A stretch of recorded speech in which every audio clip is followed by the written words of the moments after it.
Hi అండి, అందరు ఎలా ఉన్నారు? ఇవాళ ఫంక్షన్ స్టైల్ వెజ్ పులావ్ ఎట్లా చేసుకోవాలో చెప్తాను. ఒక ప్యాన్లో హోల్ గరం మసాలా, ఆనియన్స్ వేసి ఫ్రై చేసుకోండి. ఆనియన్స్ బాగా గోల్డెన్ బ్రౌన్ అవ్వాలన్నమాట.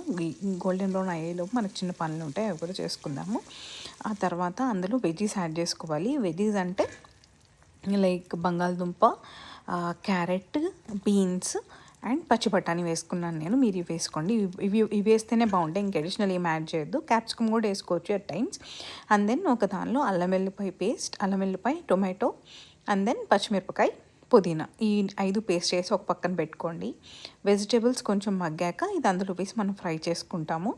ఈలోపు ఏం చేస్తారంటే ఒక గిన్నెలో మనం తీసుకున్న బియ్యం క్వాంటిటీని బట్టి వాటర్ అనమాట, అంటే 1 గ్లాస్కి 1.5 గ్లాస్ వాటర్ తీసుకోండి.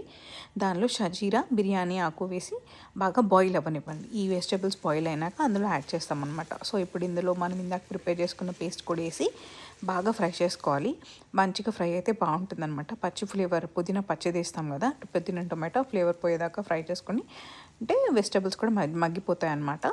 అప్పుడు ఏం చేస్తారంటే ఇందాక మనం basmati rice half an hour నానబెట్టి పెట్టుకున్నాం కదా, అది వేసుకొని కలుపుకోండి. ఆ తర్వాత మనం బాయిల్ చేసుకుని వాటర్ కూడా వేసి ఒక్కసారి మిక్స్ చేసుకొని మూత పెట్టేసి లో ఫ్లేమ్లో కుక్ చేసుకోండి. అంటే మరీ లో కాదు, లైక్ మీడియం ఫ్లేమ్లో మూత పెట్టేసి కుక్ చేసుకుంటే మంచిగా ఒక 15 మినిట్స్లో మనకి బిర్యానీ అనేది రెడీ అయిపోతుంది.